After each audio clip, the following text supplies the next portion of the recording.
ঘুষের চাকরি যতদিন করছে ততদিন তৌবা করেনি। চাকরি যেই রিটায়ার হচ্ছে আল্লাহর কাছে বলতেছে, আল্লাহ আমি আর জীবনে ঘুষ খাবো না, আল্লাহ আমি আর খাবো না। আল্লাহ কয়, পাগলা তোর চাকরি আছে? তোর চাকরি নাই, তুই ঘুষ খাবি কেমনে? যতদিন মাজায় বলছিল ততদিন মসজিদে যায়নি, এখন বুড়া হয়ে গেছে, চামড়া ঢিল, মসজিদে দিছে মিল, এখন খালি দোষ ধরতেছে। বুড়া মানুষের কথা শোনা লাভ কি?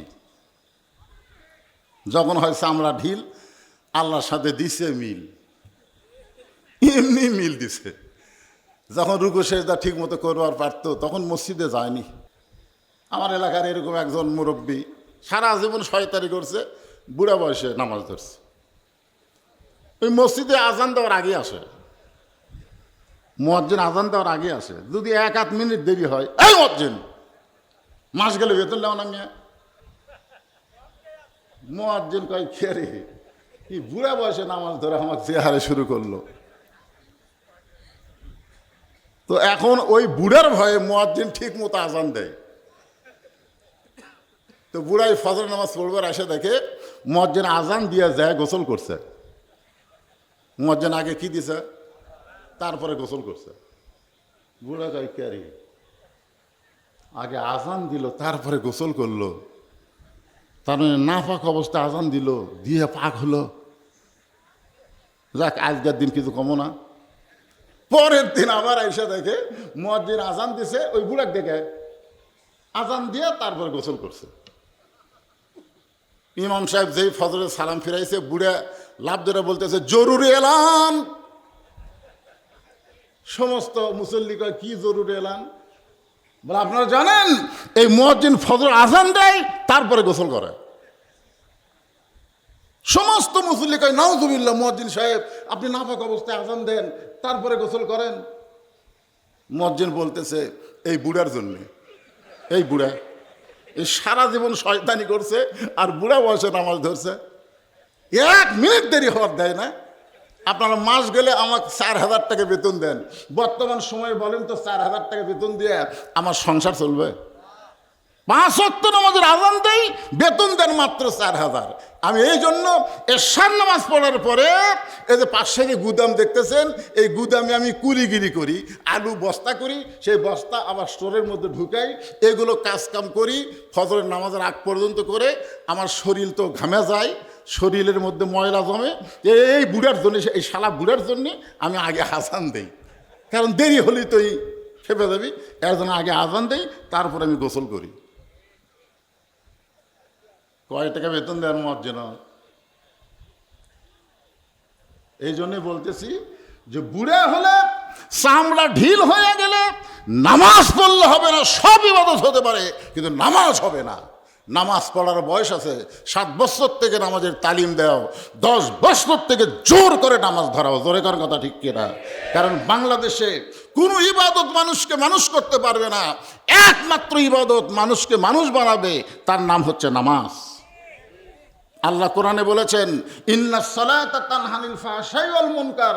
একমাত্র নামাজই পারে মানুষকে যাবতীয় ফাহেসা খারাপি থেকে, বেহুদা কাজ থেকে ফিরাই রাখতে। আজকে ছেলেদের হাতে যে মোবাইল আছে না নাই? জোরে করা এই যে মারতেছে, প্রত্যেকটা ছেলেদের হাতে এই মোবাইলের মধ্যে কত কিছু দেখা যায়। কিন্তু যারা নামাজ পড়বে 5 ওয়াক্ত, বিশ্বাস করেন এই মোবাইলের খারাপ কিছু তারা দেখবে না। খারাপ কিছু সামনে আসলেই আস্তাগফিরুল্লাহ আস্তাগফিরুল্লাহ, কেউ না দেখলেও আল্লাহ দেখতেছে আর 2 কান্দের ফেরেশতা লিখতেছে। জোরে কোন কথা ঠিক কিনা ভাইজান? একটা গান শুনছিলাম, যখন শেখ রেহানা আর শেখ হাসিনা পলাচ্ছে, 2 বোন, আপনার ভিডিও দেখছেন, সামান্য একটা ভিডিও কিন্তু দেখাচ্ছে। শেখ রেহানা খালি মাটির দিকে তাকা হাঁটতেছে আর শেখ হাসিনা খালি। ওই সময় আমার এই গানটা মনে পড়ল, কতজনকে কত কি দিলাম, যাবার কালে এক চামচারও দেখা না পাইলাম।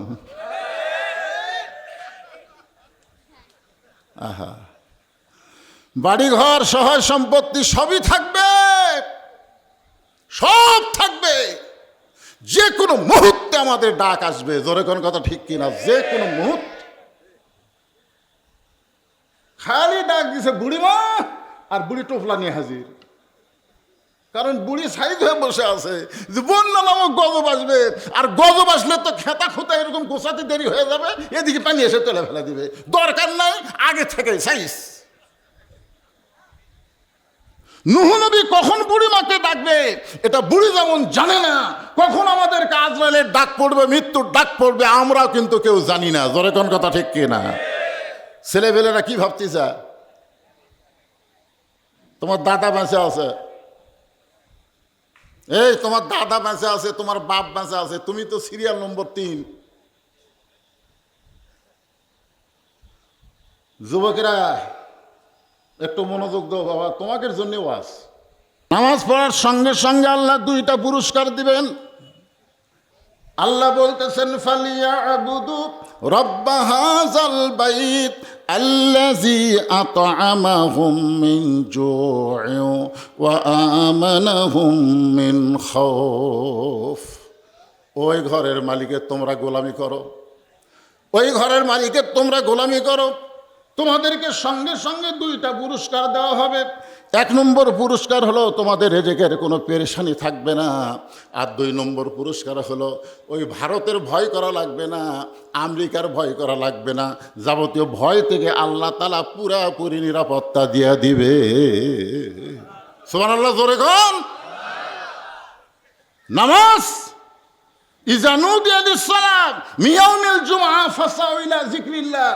নামাজকেও আল্লাহ জিকির বলেছেন, ফাযকুরুনি আযকুরুকুম।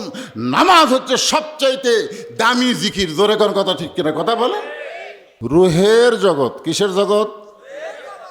সেই জগৎ থেকে যে আমরা দুনিয়াতে এসেছি, ওই জগতের কথা কি আমাদের মনে আছে? কিন্তু ওই জগতে যে আমরা ছিলাম এটা বিশ্বাস করেন? মাশাআল্লাহ, বিশ্বাসী মিলাই বস্তু তর্কে বহুদূর। যদি আপনারা বিশ্বাস করেন যে আমরা একটা জগতে ছিলাম, সেই জগৎ থেকে আর একটা জগতে এসেছি, তাহলে আপনাদের বিশ্বাস করা লাগবে আর একটা জগতে আমরা যাচ্ছি। জোরে কোন কথা ঠিক কিনা? আমরা এক জগতে ছিলাম, জোরে কোন, এক জগতে, এক জগতে আর জগতে। একটা হচ্ছে অতীত, একটা হচ্ছে বর্তমান, আর একটা হলো ভবিষ্যৎ। এই 3টা জিনিস যদি খালি বুঝতে পারেন, বেশি ওয়াজ লাগবে না। বেশি ওয়াজ লাগে না তো। আপনি যদি মনে করেন যে আমি এসেছি যাব না, এইরকম চিন্তা ছিল হাসিনার। জোরে কোন কার? যে ক্ষমতার চেয়ার একবার পাচ্ছি আমি আর ছাড়ব না, এই চিন্তা কিন্তু ছিল। যার কারণে কখন কি কইছে তার ঠিক নাই, কখন কি কইছে তার ঠিক নাই। অনেক সময় বলছে দেশ আমার বাপের, এই দেশ আমার, এরকম আবল তাবল কথা বলছে। মনে করছিল যে বসেছি বসেছি, আমাকে নড়াবার কেউ পারবে না। কথা বলেন ঠিক কিনা? মানে বর্তমান পায়া ভবিষ্যৎ ভুলে গেছে। মানে ভবিষ্যৎ যে ভারতত পড়ে যাওয়া লাগবে এটার খেয়াল নাই। তা আমরা যারা এখানে বর্তমানে বসে আছি, আমাদের ভবিষ্যৎ আছে না নাই? তবে আমাদের অতীত খুব ভালো। অতীত ভালো হওয়ার কারণ হলো যে আল্লাহ আমাদের রুহগুলোকে দুনিয়াতে হিন্দু, বৌদ্ধ, খ্রিস্টানদের ঘরে না পাঠায় সরাসরি মুসলমানের ঘরে আল্লাহ আমাদের কবুল করলো। এখানে আমরা বিশ্বাস করতে পারি আল্লাহ এখনো পর্যন্ত আমাদের উপরে খুশি না বেজার? মাশাআল্লাহ। কেমনে বুঝলেন? আল্লাহ কোরআনে বলেছেন, অমাইয়াবতাগি গয়রাল ইসলামা দীনান ফালা ইউকবালা মিনহু। ইসলাম ছাড়া অন্য কোনো জীবন ব্যবস্থা, অন্য কোনো ধর্ম কেউ যদি গ্রহণ করে, আল্লাহ বলেছেন লা ইউকবালা মিনহু, কখনোই তা কবুল করা হবে না। এ আয়াত দা বোঝানো গেল যে ইসলাম ছাড়া পৃথিবীতে অন্য কোনো ধর্ম নাই, একটাই মাত্র ধর্ম, ইন্নাদ্দীনা ইনদাল্লাহিল ইসলাম। আর সেই ইসলামের মধ্যে আল্লাহ আমাদেরকে মুসলমান হিসেবে কবুল করেছেন। খুশি না বেজার? তাহলে এই জন্য শুকর গুজার করবো কার? আল্লাহর। মাশাআল্লাহ। 2 নম্বর, আল্লাহ শুকরিয়া আদায় করার পিছনে কারণ হলো ভাগ্য গুণে, কপাল গুণে আমরা এমন একজন নেতা পাইছি যিনি শুধু নেতা না, তিনি হচ্ছেন আল্লাহর শ্রেষ্ঠ নবী। জোরে কোন সুবহানাল্লাহ। আমার নেতা তোমার নেতা কে? হ্যাঁ, অনেকে বলবে আমার নেতা, আমি জিয়াউরের আদর্শে চলি, আমি শেখ মুজিবের আদর্শ গ্রহণ করছি। কিন্তু আমরা যারা মুসলমান আমরা বলবো আমরা দুনিয়ার কোনো মানুষের আদর্শ গ্রহণ করিনি। আল্লাহ কোরআনে বলেছেন লাকাদ কানা লাকুম ফি রাসূলিল্লাহি উসওয়াতুন হাসানাহ। কপাল ভালো, কপাল। ছোটবেলা একটা গান শুনছিলাম, তখন গানটা বুঝিনি, কিন্তু এখন বুড়া হয়ে বুঝতেছি। ছোটবেলা শুনছি তো এখন শুনেই গেছি, বুঝিনি। আছেন আমার মুক্তার, আছেন আমার ব্যারিস্টার, শেষ বিচারের হাইকোর্টেতে তিনি আমায় করবেন পার। আমরা পাপী, তিনি জামিনদার। আল্লাহ যখন হাকিম হয়ে আমাদেরকে আসামি বানায় বিচার শুরু করবেন, ওই সময় আমাদের নবী উকিল হয়ে, ব্যারিস্টার হয়ে আমাদেরকে আল্লাহর কাছে সুপারিশ করে জান্নাতে পৌঁছায় দিবে। তাহলে এমন একজন উকিল, ব্যারিস্টার, নবী আমরা পাইছি, যিনি ঘোষণা করেছেন যে আমার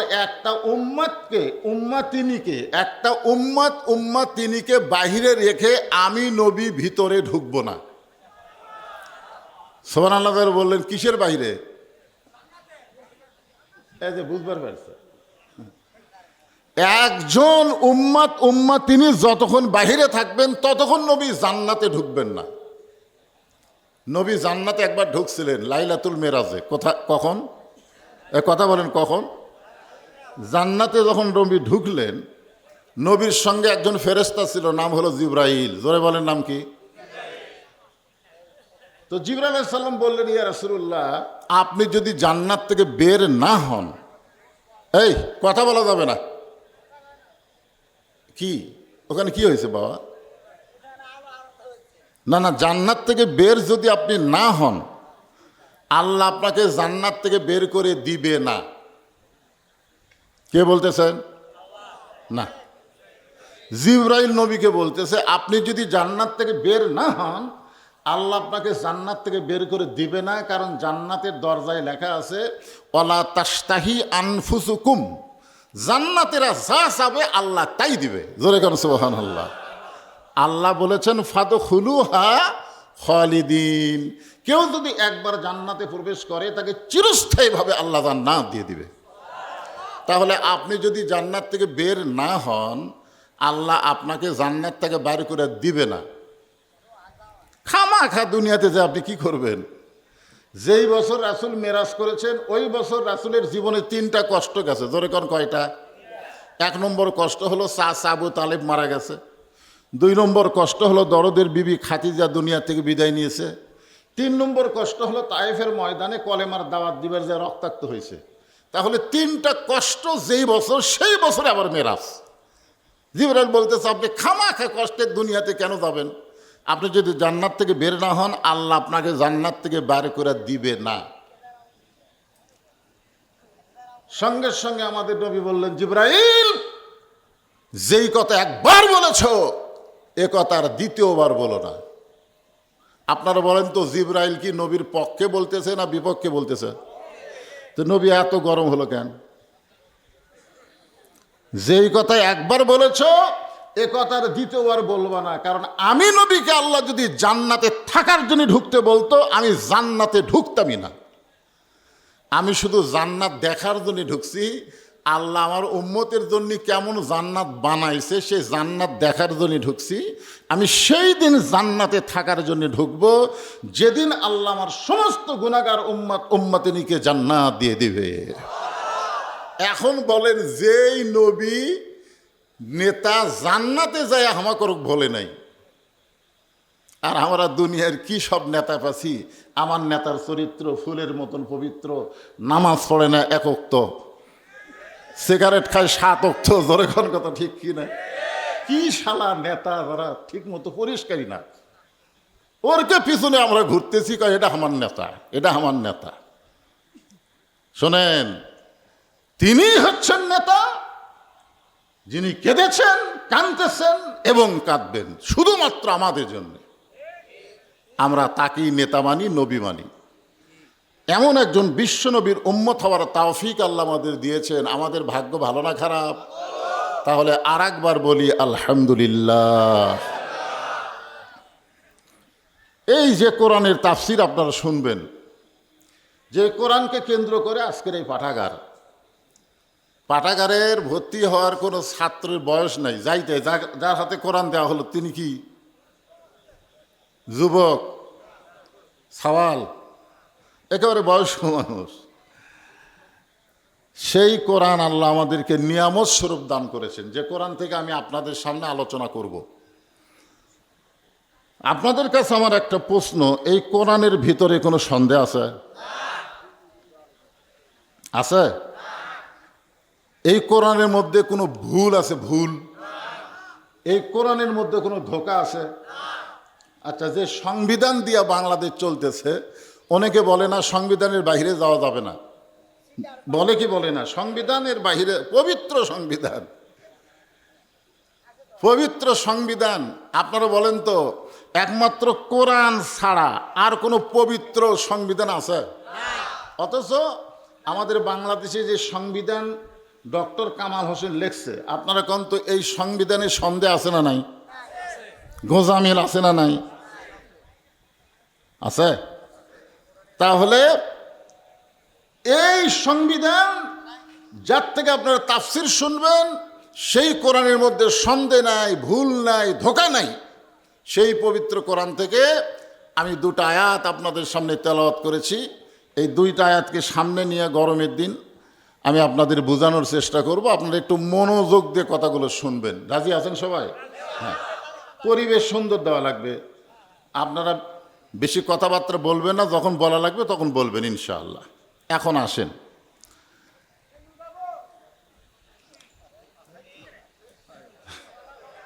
এই যে বাবা শোনো, ফাযকুরুনি আযকুরুকুম ওয়াশকুরুলি ওয়ালা তাকফুরুন। আল্লাহ বলতেছেন তোমরা আমার জিকির করো, আমি তোমাদের জিকির করব। আপনারা বলেন তো এটা কোন জিকির? এটা কোন জিকির? আমাদের বাংলাদেশে একটা দলই আছে জাকের পার্টি, জোরে কোন কি পার্টি? হ্যাঁ, কোরআনে জিকিরের কথা আছে না নাই? ইন্না নাহনু নাযালনা যিকরা ওয়া ইন্না লাহু লাহাফিজুন। আল্লাহ বলেছেন এই কোরআনকে আমি জিকির হিসাবে নাজিল করেছি, আর কোরআন হেফাজতের দায়িত্ব কার? আরো জোরে বলেন। হাদিস হেফাজতের দায়িত্ব আল্লাহর না। হাদিসের মধ্যে ভুল আছে, হাদিসের মধ্যে সন্দেহ আছে, হাদিসের মধ্যে গরিব হাদিস, জয়ীফ হাদিস, মৌজু হাদিস আছে না নাই? আজ দেখবেন আহলে হাদিসের মধ্যে এটা কি সহিহ হাদিস, এটা জাল হাদিস। কিন্তু আজ পর্যন্ত কোন শায়েখ কি বলতে পারছে এটা জাল আয়াত? জাল আয়াত কোনোদিন বলতে পারছে? কেন পারেনি? কারণ হাদিস হেফাজতের দায়িত্ব আল্লাহ নেয়নি, কোরআন হেফাজতের দায়িত্ব আল্লাহ স্বয়ং নিজে নিয়েছে। জোরে কেন সুবহানাল্লাহ। তাহলে সেই কোরআন থেকে যে কথাটা বলা হবে আপনাদের বিশ্বাস করা লাগবে। বিশ্বাস করার দরকার আছে না নাই? একটু যদি এদিক সেদিক মনে করেন তাহলেই তো শেষ। তো আল্লাহ বলতেছেন যে আমাকে স্মরণ করে, জিকির করে, আমি আল্লাহ তার জিকির করি। আপনারা বলেন আল্লাহর একজন মস্ত বড় পয়গম্বর ছিল, নাম হলো নূহ নবী। জোরে বলেন নাম কি? নাম শুনছেন আপনারা? আচ্ছা ঠিক আছে, ঠিক আছে, ঠিক আছে, মনোযোগ দিয়ে শুনতেছে। নূহ নবী শুকনা জায়গায় একটা নৌকা তৈরি করতেছেন। শুকনা নৌকা কিসের জন্যে? শুকনার জন্যে না পানির জন্যে?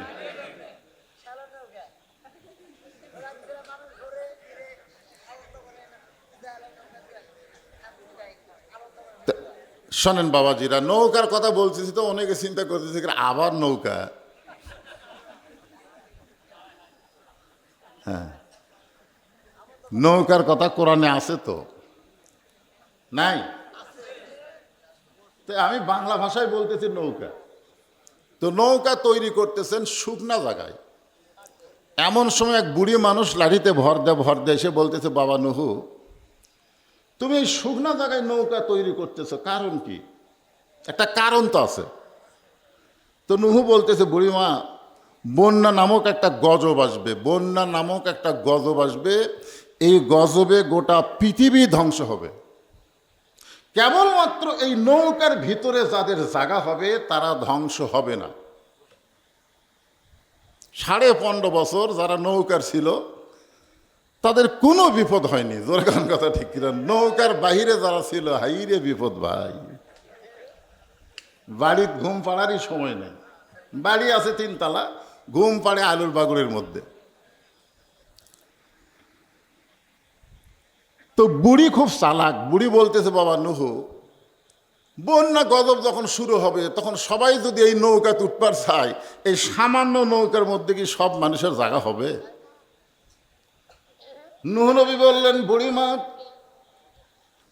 নৌকার মধ্যে জায়গা পাবে তারা আল্লাহর ইমানদার বান্দা বান্দি যারা। নৌকার ভিতরে কারা জায়গা পাবে? আল্লাহর ইমানদার বান্দা বান্দি যারা নৌকার ভিতরে জায়গা পাবে তারা। বুড়ি বললেন, তাহলে আমিও নৌকায় জায়গা পাবার চাই। সঙ্গে সঙ্গে নূহ বললেন, বুড়িমা তাহলে আপনি পড়ে নেন, লা ইলাহা ইল্লাল্লাহু নূহু নবিউল্লাহ। পড়েন সবাই, লা ইলাহা ইল্লাল্লাহ নূহু নবিউল্লাহ। আমরা মুসলমান, আমরা কোনো নবীকেও আমরা খাটো করি না, সমস্ত নবীকে আমরা সম্মান করি, বিশ্বাস করি। খ্রিস্টানদেরকে যদি বলেন তোমরা লা ইলাহা ইল্লাল্লাহ মুহাম্মদ রাসূলুল্লাহর জীবনে পড়বে না। ইহুদিদেরকে যদি বলেন লা ইলাহা ইল্লাল্লাহ ঈসা রুহুল্লাহ, কোনোদিনও পড়বে না। কারণ ইহুদি মুসা পর্যন্ত, খ্রিস্টান ঈসা পর্যন্ত, আর মুসলমান বিশ্ব নবী সব নবী পর্যন্ত। ধরে কোন সুবহানাল্লাহ। তাহলে নূহ নবীর নামে কলমা পড়তে আমাদের কোনো আপত্তি আছে? সবাই বলেন, লা ইলাহা ইল্লাল্লাহু নূহু নবিউল্লাহ। নূহ নবী বলতেছেন, বুড়িমা আপনার আর কোনো সমস্যা নাই, আর কোনো টেনশন নাই, আর কোনো চিন্তা নাই। বন্যা নামক গজব যখন আসবে তখন আমি আপনাকে হাত ধরে এই নৌকায় উঠে নেব। সঙ্গে সঙ্গে বুড়ি বলতেছে, আলহামদুলিল্লাহ। ধরে কারণ বুড়ি কি বলছে? আসলে বলা লাগতো কি? যখন বলতেছে যে বুড়িমা বন্যা গজব যখন শুরু হবে তখন আমি আপনাকে হাত ধরে নৌকায় উঠায় নিব, তখন বলা লাগতো, নুহু তুমি খুব ভালো মানুষ, বন্যা গজব আসলে তুমি আমাকে হাত ধরে উঠাবা, তুমি খুবই ভালো মানুষ। কিন্তু বুড়ি কিন্তু নূহ নবীর প্রশংসা না করে কার প্রশংসা করছে? এটা কখন করছে? ঈমান গ্রহণের আগে না পরে? ঈমান গ্রহণের আগে কিন্তু করে নাই। যখনই লা ইলাহা ইল্লাল্লাহ পড়েছে তখনই বুড়ি জানে কেউ কিছু করতে পারে না, একমাত্র যিনি করতে পারে তিনি কে? এই জন্য নূহ বলেছে আমি হাত ধরে নৌকায় তুলবো, অথচ বুড়ি বলতেছে আলহামদুলিল্লাহ। অশকুরুলি, শুকুর গুজার করতে হবে কার? ওয়ালা তাকফুরুন, কুফরি করা যাবে। বন্যা গজব শুরু হয়ে গেল। গোটা পৃথিবী 40 দিন, গোটা পৃথিবীর যত উঁচু পাহাড় আছে সমস্ত পাহাড় পর্বতমালা 40 দিনে পানির তলে ডুবে থাকলো। গোটা পৃথিবী যখন ধ্বংস হয়ে গেল, একসময় পানি কমে গেল। নূহ নবীর নৌকা যদি পর্বতে যখন ভিড়ে গেছে, আল্লাহ ডাক দেয়, বলে নূহ রে, নৌকার খবর কি? নূহ বলতেছে আলহামদুলিল্লাহ। নৌকার ভিতরে যারা জীবিত আছে তারা, নৌকার বাহিরে যারা ধ্বংস হয়েছে তারা। নৌকার ভিতরে যারা জীবিত আছে তারা, নৌকার বাহিরে যারা ধ্বংস হয়েছে তারা। 40 দিন গোটা পৃথিবী পানির তলে ডুবে আছিল, তাহলে কেউ আর জীবিত আছে? সব ধ্বংস হয়ে গেছে। আল্লাহ কয়, নূহ ওই বুড়িটার খবর কি? নূহ বলতেছে, আল্লাহ আমার মনই নাই। এখন আপনারা বলেন তো কি ধরবেন?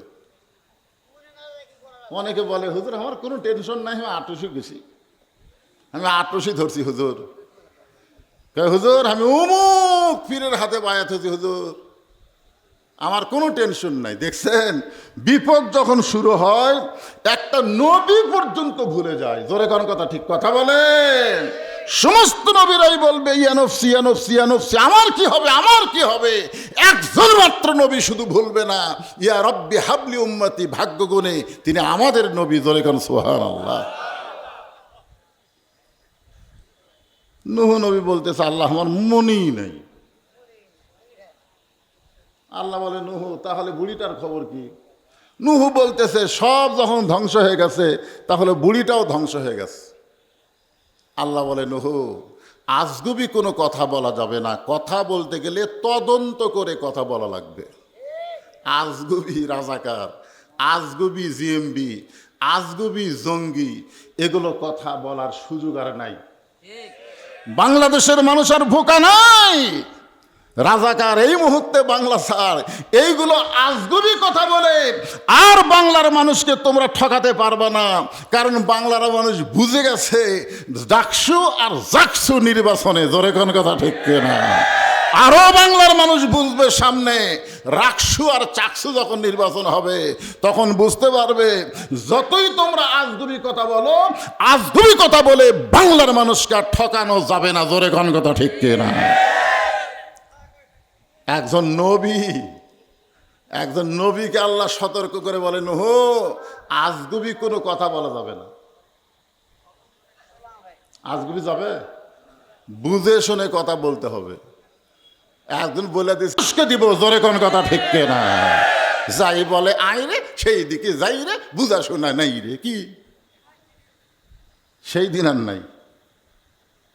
তদন্ত করবেন না আল্লাহর কোরআন দেয়া? কত বড় নিয়ামত আল্লাহ আপনাদেরকে দিয়েছেন। জায়গা অনুযায়ী নিয়ামতটা সাইজ মতো মারা লাগবে। হ্যাঁ, জায়গা বুঝে, হ্যাঁ, মার্কা দিকে। ওয়াল ওয়াজনা বিল কিস্তি ওয়ালা তুখসিরুল মিজান। আল্লাহর বান্দার একটু মনোযোগ দিয়ে শুনবেন। নূহ নবী তদন্ত করতে গেলেন। তদন্ত করতে গিয়ে দেখে বুড়ি তো দূরের কথা, বুড়ির ঝুবড়ি বাড়ি পর্যন্ত কিছুই হয়নি। গোটা পৃথিবী পানির তলে ডুবে থাকলো 40 দিন। নূহ নবী তদন্ত করতে চায়, দেখে বুড়ি তো দূরের কথা, বুড়ি যে বাড়ির থাকে ওই বাড়িরই কিছু হয়নি। রাখে আল্লাহ, মারে আল্লাহ। বিশ্বাস করতে হবে আল্লাহ যদি সম্মান দেয় দুনিয়ার কেউ তাকে অপমান করতে পারবে না। জোরে কোন কথা ঠিক কি না? 5 তলা বিল্ডিং এর উপর চড়ে 1.5 লাখ টাকার খাট, 12,000 টাকার কম্বল পড়ে তামানে গাওয়াত দিয়ে রাত 9টার সময় বলতেছে আমার বাড়ি আমার ঘর আমাক নামাইকে, আমার বাড়ি আমার ঘর আমাক নামাইকে। 2 কান্তে 2 ফেরেশতা বলতেছে আল্লাহ, এই ঘুমানোর সময় একটা দোয়া পড়া লাগতো, আল্লাহুম্মা বিইসমিকা আমুতু ওয়া আহইয়া। এই দোয়াটা না পড়ে কি পড়ে ঘুম আসলো? ই যে বলতেছে আমাক নামাইকে, এক নামানোর কেউ নাই। 40 সালের আগে, 41 সালের আগে নামানোর কেউ নাই। দোয়াজ পড়ছে আমার বাড়ি আমার ঘর আমাক নামাইকে। রাত 3টার সময় একটা ভূমিকম্প। জোরে এখন কি কম্প? খালি বিল্ডিং একটু সামান্য একটু নড়া দিছে, ওই এত ফোর্সে নামছে যে কম্বলের মধ্যে লুঙ্গি খুলে আছে, এই লুঙ্গিটাও পর্যন্ত পরার সময় পায়নি। কি হয়ে নামছে? ন্যাংটা হয়ে। জোরে কান কি হয়ে? কান্দের ফেরেশতা বলতেছে আল্লাহ নামাইলা নামাইলা, তাই বলে ন্যাংটা করে নামাইলা। আজকে যারা বুঝতেছেন না, আবল তাবল কথা বলতেছেন, আমার আল্লাহ ন্যাংটা করে নামালাম, বাংলাদেশে 45 মিনিট টাইম দেয়নি, ভারতে পাঠিয়ে দিছে। জোরে কোন কথা ঠিক? আল্লাহ পারে। জোরে কোন আল্লাহ পারে। সব ধ্বংস। বুড়িটার ঝুপড়ি বাড়ি পর্যন্ত কিছুই হয় নাই। আল্লাহ ডাকতে বললেন নূহ তদন্ত করো। এবার নূহ নবী তদন্ত করার জন্য বললেন বুড়িমা। যেই বললেন বুড়িমা, সঙ্গে সঙ্গে বুড়ি টোপলা নিয়ে হাজির। যেই বলছে বুড়িমা, সঙ্গে সঙ্গে কি নিয়ে হাজির? নূহ নবী বললেন বুড়িমা টোপলা কেন?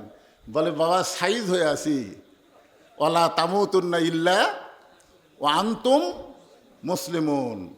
আমাদেরকে সাইজ হয়ে থাকা লাগবে। সাইজ সাইজ বোঝেন? এখন যে সাইজ হয়ে আছেন, মরিয়া যাবেন কি হয়ে মরবেন? আল্লাহ বলেছেন মৃত্যুবরণ করো না। মুসলমান না হয়ে মৃত্যুবরণ করা যাবে না। মুসলমান হয়ে মৃত্যুবরণ করতে গেলে আমাদের সাইজ হয়ে থাকা লাগবে। জোরে কোন কথা ঠিক কিনা? নূহ নবী বলতেছে, বুড়িমা বন্যা গজব শেষ। বন্যা গজব কি শেষ? আসলে তোমাকে ডাক দেওয়ার আমি খেয়ালই করিনি। তোমাকে যে হাত ধরে নৌকায় তুলবো তোমার কথা আমার মনেই নেই। বুড়ি মুসকি হাসিতে বলতেছে, বাবা এই জন্যই তুমি যখন বলছিলে বন্যা গজব আসলে হাত ধরে নৌকায় উঠাবো, তখন আমি প্রশংসা করছিলাম কার? কারণ আমি জানি সবাই সবাইকে ভুলতে পারে, কিন্তু একজন কখনো ভুলবে না, তিনি হচ্ছেন আমাদের। আরো জোরে বলেন। তাহলে যিনি আমাদের কখনোই ভুলবে না, তাহলে জিকির করব কার নামে? আরো জোরে না, দয়াল বাবা। আমার দয়াল বাবার মাইক এরকম ভম ভম করে কেন বাবা? সাউন্ড আসতে হোক, কিন্তু দয়াল বাবার দরবারেতে কেউ ফিরে না খালি হাতে। কি তাহলে সব সময় জিকির করব কার? জিকির মানে হ্যাঁ, নামাজ আসতেছে। জিকির মানে পর্দা আছে, সব আলোচনা হবে, একটু ধৈর্য নিয়ে বসবেন। এখন ফেরেশতা জিবরাইল এসে দেখে সড়কের উপরে হযরত ইব্রাহিম চোখের পানি নিয়ে কাঁদতেছে। কি নিয়ে কাঁদতেছে? চোখের পানি নিয়ে কাঁদতেছে। ফেরেশতা জিবরাইল বললেন, ওগো আল্লাহর নবী ইব্রাহিম, নিচে নমরুদের চুলার আগুন দাউ দাউ করে জ্বলতেছে, আর নিচের আগুনের দিকে তাকায়া আপনি কি এমন করে কাঁদতেছেন? যদি আপনি চান, এই খেয়াল করেন, ফেরেশতা জিবরাইল বলতেছে, যদি আপনি চান, আল্লাহ আমাকে 600 পাকা দিছে। কয়শো পাকা? একটা পাখার বাতাস দিব, আগুনের চুলে সাগরের মধ্যে গিয়ে নিভে যাবে। যদি আপনি খালি খালি চান। আমাদের জাতির পিতা বললেন, জিবরাইল,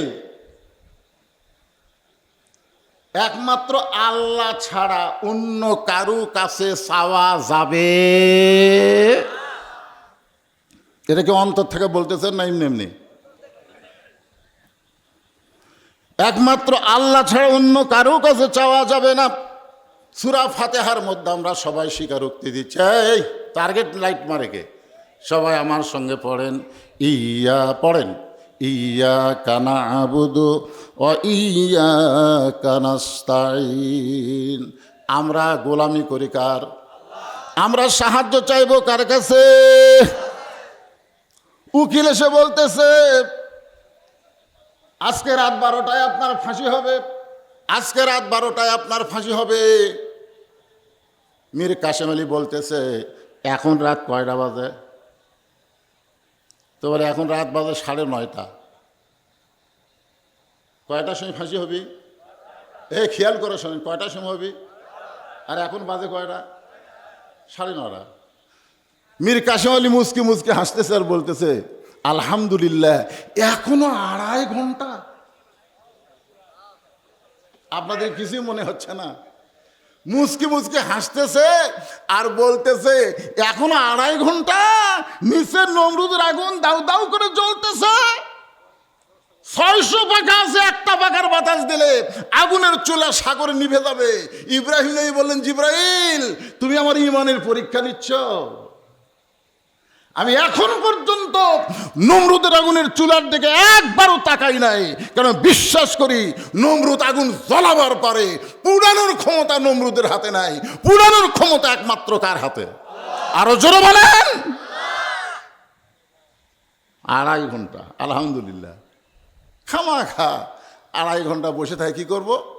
আমি 2 ঘন্টা ঘুম পাড়ি। মীর কাসেম আলী বলতেছে, আমি 2 ঘন্টা ঘুম পাড়ি, যদি সে এত না পাই। ঘুম আলে তো মানুষ এই জন্য তো আমরা দোয়া পড়ি, আল্লাহুম্মা বিসমিকা আমুতু ওয়া আহইয়া। আল্লাহ ঘুম দেওয়ার মালিক, যদি চেতন না করে আপনি চেতন হতে পারবেন? তো বলতেছে যদি চেতন না পাই তাহলে তুমি আমাকে ডাক দিও। উকিল কয় ফাঁসি হবি আর ঘুম আসবে, যদি চেতন না পাই আমি ডাক দেব। উকিল মনে করছে ফাঁসির চিন্তায় লোকটা পাগল হয়ে গেছে। ফাঁসির কন্ডম সেল থেকে মন খারাপ করে উকিল চলে গেছে। রাত যখন 11:30 বাজে, দেখে যে 2 ঘন্টা তো চলে গেছে, যাই তো 11:30 সময় এসে দেখে ফাঁসির কন্ডম সেলের মধ্যে মীর কাসিম আলী নাক ডাকে ঘুম পাড়তিছে।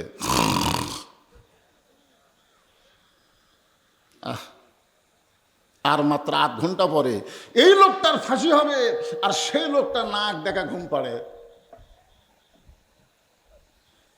পায়ের আঙ্গুলি নড়াইছে, ঘুম থেকে চেতন পাইছে। চেতন পাওয়ার পরে বলতেছে ভাই রাত কি 12টা বাজে? বলে না স্যার, এখনো 8 ঘন্টা বাকি আছে। খুশি হয়ে বলতেছে আলহামদুলিল্লাহ। ওযু করে 2 রাকাত নামাজ পড়ে কোরআনের সূরা মুলক আর মুজাম্মিল তেলাওয়াত করে। ফাঁসির কন্ডম সেলের মধ্যে সবচাইতে ভালো যে পাঞ্জাবিটা ছিল, ওই পাঞ্জাবিটা পরে শিরনো দিয়ে মাথার চুল হাঁচড়ায় বলে উকিল আমাকে কেমন লাগতেছে? উকিল বলে স্যার আপনার ফাঁসি হবে, আপনি কি শ্বশুর বাড়ি যাবেন নাকি? মুস্কি মুস্কি হাসে আর বলে উকিল ফাঁসি হবে আমার, আর তুমি কেন কাঁদতেছো?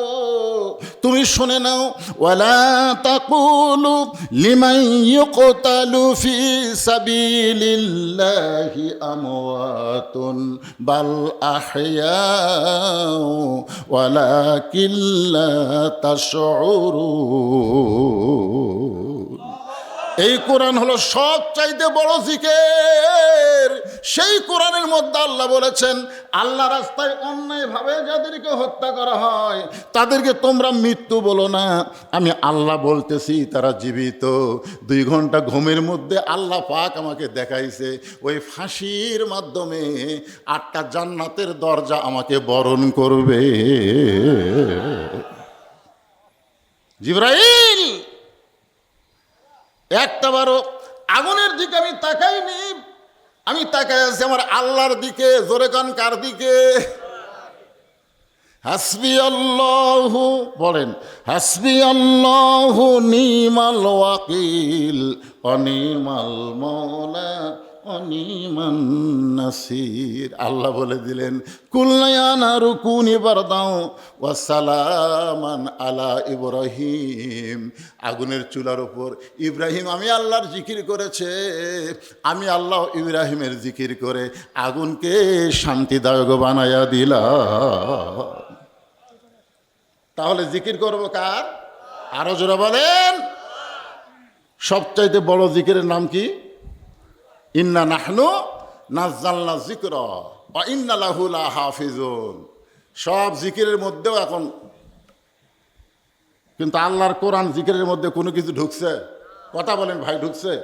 আপনি কি সবাই কোরআন শিব হাতত লিছেন?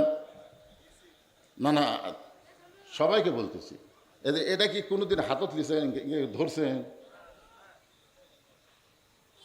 এই পুচকা উঠে গেলে কি? না না, যারা বসে আছেন আফসোস নাই, যদি আপনি এটা ধরবারই না পারেন, এরকম ধরবারই না পারেন, তাহলে আপনি কি? আল্লাহ বলেছেন লা ইয়ামাসসুহু ইল্লাল মুতাহহারুন। ততক্ষণ পর্যন্ত এটা স্পর্শই করতে পারবা না যতক্ষণ তুমি পবিত্র না হবা। আজ পর্যন্ত এই কোরআনকে যারা স্পর্শ করেনি তারা যতই বলুক মুসলমান মুসলমান, ওই পবিত্রই হয়নি। জোরে কোন কথা কন না কেন? 11 সালে যখন হজ করবার গেলাম, আমার এক সাথী ছিল, ওই প্রত্যেক ঘোরাতে 7 পাকে একটা অফ, ওই প্রতি ঘোরাতে একবার করে কাবার গিলাফ চুমা খায়, কাবার গিলাফ যায় চুমা খায়। আমার কয় হুজুর আপনি কয়বার খাচ্ছেন ভাই? আমি বললাম ভাই আমি একবারও খাইনি, অত ধারত আমি যাবারই পারি না, যে মানুষের ভিড় আমি কাবার ধার দিয়ে যাবারই পারি না। কয় হুজুর আপনি বোঝেন না, যখন ওই কাবার গিলাফের কাছে যাবেন খালি ইনকে কুনা মারবেন, ইনকে কুনা মারলে রাস্তা বার হবি, দৌড়ে যায় চুমা খাবেন। হুজুর কাবার গিলাফ চুমা খাওয়া কত বড় ভাগ্যের ব্যাপার। আমি বললাম পাগলা, ওই কাবার গিলাফ চুমা খায় একটা সোয়াবও নাই, আমার সাথে আরও হাজি ছিল, তারা কাছে হুজুর একটা আলেম হয়ে এরকম জালিমের মতন কথা বললেন, কাবার গিলাপ চুমা খায় কোনো সব নাই। না, একটা সবও নাই, কারণ ওই কাবার কোনো পাওয়ারই নেই। ওই কাবার কোনো পাওয়ার নাই, কারণ কাবা ছেড়ে নবী হিজরত করে যখন মদিনায় গেছিল, মদিনা থেকে মক্কা বিজয়ের দিনে নবী এসে দেখে কাবার ভিতরে 360টা মূর্তি। যে কাবা নিজে মূর্তি খেতাবার পারে না, সেই কাবার গিলাপ চুমা খেলে কোনো সব হবে না, কারণ কাবার কোনো পাওয়ার নাই। সমস্ত পাওয়ার হচ্ছে আল্লাহর আর আল্লাহর কোরআনের। জোরে কোন কথা ঠিক না? কাবার কি পাওয়ার? দরজা খুলে দেখি হাই রে আবু জেহেল একটা মূর্তিতে আটকে থোছে ভাই, কাবার দরজা দেওয়ালের দিকে লোহা পুঁতে মূর্তি আটকে রাখছে। চিন্তা করছেন? হ্যাঁ, আপনাকে মসজিদের কোন পাওয়ার আছে? কথা কয় না কেন? মুয়াজ্জিন একদিন ঈশার নামাজ পড়ে তালা না দিয়ে বাড়িতে গেছে, ফজর নামাজ পড়বে না, সে থেকে মাইক নাই, মাইক নাই। তা আপনারা বলেন তো, মুসল্লিরা দোষ দিবে কার? আল্লাহর না মুয়াজ্জিনের? ঘর কার? তো মুয়াজ্জিনের দোষ কেন? তার মানে বোঝা গেল ঘর আল্লাহর হতে পারে, কিন্তু তালা দেওয়ার একটা লোক, তালা খোলার একটা লোক থাকা লাগবে। জোরে কথা কন না কেন? কথা বলেন। আমি লোকটাকে বললাম, যদি পারো আল্লাহর কোরআনকে এভাবে ধরো, এভাবে কোরআনকে ধরো। যদি পড়বার নাও পারো, কোরআনকে বুকের সঙ্গে একবার চাপে ধরো। দৈনিক যে ব্যক্তি 2-3 বার কোরআনকে বুকে চাপে ধরবে, আল্লাহ তার হার্টের ব্যারাম ভালো করে দিবে। জোরে কোন সুবহানাল্লাহ। এটা কি বুঝছেন? এটা এমনি এত বড় সাহস? আল কোরআনের আলো কুটি কবি, সেটা আপনারা ভালো করে চিন্তা করেন। আল কোরআনের আলো সংসদে জালো, কোরআন হাদিস যেখানে, দুনিয়ার মুসলমান লিল্লাহে তাকবীর। ঘরের মধ্যে কোরআন চলতেছেন, আপনাকে পাঠাগারও তো চলবে। কিন্তু ঢাকা ওয়াসা কোম্পানি একটা ট্যাঙ্কি বানাচ্ছে ঢাকা, ওই ট্যাঙ্কির গাঁত লেখা আছে 2 কোটি লিটার পানি। 2 কোটি লিটার পানি আটে ওই ট্যাঙ্কি। নিচে 8-10টা ডিপ টিউবওয়েল দিয়ে ওই পানি তুলতেছে অনবরত ওই ট্যাঙ্কিতে। ওই ট্যাঙ্কির পানি পাইপের মাধ্যমে একেবারে মানুষ শুনে পেরে পাচ্ছে, ভম ভম করতেছে। পাইপের মাধ্যমে প্রত্যেকটা বাসায় পানি যাচ্ছে, বাসার লোকেরা পানি পান করতেছে, ওযু করতেছে, গোসল করতেছে। কিন্তু একদিন গভীর রাত্রে ওই ট্যাঙ্কির ছাপনা খুলে, ট্যাঙ্কির কি খুলে? ছাপনা আছে, ছাপনা বোঝেন না? ছাপনা খুলে ওর মধ্যে একটা মরা মহিষ ঢুকে দিছে। মরা মহিষ ঢুকে দিয়ে আবার ছাপনা আটকে দিছে। ওই মহিষটা ওই ডিবের পানি যে উঠতেছে, ওই পানিতে ওই মহিষটা আস্তে আস্তে ফুলে উঠে পৌঁছিয়া গলে ওই ট্যাঙ্কির পানি নিচ থেকে কিন্তু পবিত্র পানি উঠতেছে, কিন্তু ট্যাঙ্কির মধ্যে কি? মরা মোষ। ওই মরা মোষ ঘুলে গেলে সমস্ত বাসার চলে যাচ্ছে পানি। বাসার লোকেরা পানি নিয়ে গিলাসের মধ্যে অসাকাহম রব্বহম সারাবান তহুর। আপনারা বলেন তো, যতই কোরআন শরীফ পড়ে, দোয়া পড়ে পানি পান করবে, পানি পাক হবে? কেন হবে না? কারণ ট্যাঙ্কি না পাক। তোর এখন কি না পাক? আমাকে বাংলাদেশের ট্যাঙ্কির নাম হলো সংসদ। যেরকম ট্যাঙ্কির নাম কি? ওই সংসদ যদি না পাক থাকে, আপনি যতই ঘরের মধ্যে অসাকাহম রব্বহম সারাবান তাহুরা বলে পানি পান করেন, আপনি পবিত্র পানি পাবেন না। আগে ট্যাঙ্কি পবিত্র করা লাগবে। জোরে কোন কথা ঠিক কিনা? হ্যাঁ, ট্যাঙ্কি পবিত্র, ঘরের মধ্যে কাল ঢুকতেছে আর কোরআন শরীফ খতম দিচ্ছে। আমার এলাকার যে মেয়েটা সবচাইতে বেশি কোরআন খতম দেয়, ওই মেয়েটা বেপরদা। হ্যাঁ, এক চাচা এসে বললো, হুজুর আমার বৌমা এই বছর রমজানে 3 খতম কোরআন পড়ছে, বক্সা দেন। ওর আবার বক্সাবার পারে না, আমাকে কয় বক্সা দেন। তো বক্সা দিয়ে লাভও আছে, প্রতি খতমে 100 টাকা করে, বুঝেন না? হাইরে রমজান মাসের শেষের 10 দিন যে আমাকে টাকা ভাই কোন পকেটে থবেন, সব পকেট ভরা, খালি বকশা দেওয়া। আমি কইলাম চাচা, আপনার যেই বেটার বউ 3 পারা 3 খতম কোরআন পড়ে, সেই বেটার বইয়ের পর্দা আছে? 3 বার কোরআন শরীফ খতম দিছে 1 মাসে, অথচ সেই আয়াতটা কতবার পড়েছ? করোনা ফি বুয়ুতিকুন্না ওয়ালা তাবাররাজনা তাবাররুজাল জাহিলিয়াতিল উলা। রাসূল ডাকতে বললেন, ফাতেমা, ও ফাতেমা, তোমার কি কখনো মনে হয় তোমার বাবা আল্লাহর নবী বলে তুমি জান্নাতি, তোমার বাবা বিশ্ব নবী বলে তুমি জান্নাতে যাবে? এ কথা কি তোমার কখনো মনে হয়? ফাতেমা বলে, বাবা, এ কথা সবসময় আমার মনে হয়, আমার কোনো টেনশন নাই, আমার বাবা হলো বিশ্ব নবী। রাসূল চোখের পানি বের করে বলে, ফাতেমা, তোমার বাবা বিশ্ব নবী বলে তুমি জান্নাতি, এইটা কখনোই মনে করবা না। জান্নাতে যদি যাবার চাও তাহলে জান্নাতের আমল করে তোমাকে জান্নাতে যেতে হবে। ফাতেমা চোখের পানি বের করে বললেন, বাবা, জান্নাতে যাওয়ার আমল কি? আল্লাহ রাসূল বললেন, ফাতেমা, মেয়েদের জন্য বেশি আমল করা লাগবে না, মাত্র 4টা আমল করবা। ইমানের পরে মাত্র 4টা আমল করবা। 1 নম্বর আমল হলো 5 ওয়াক্ত নামাজ পড়বা।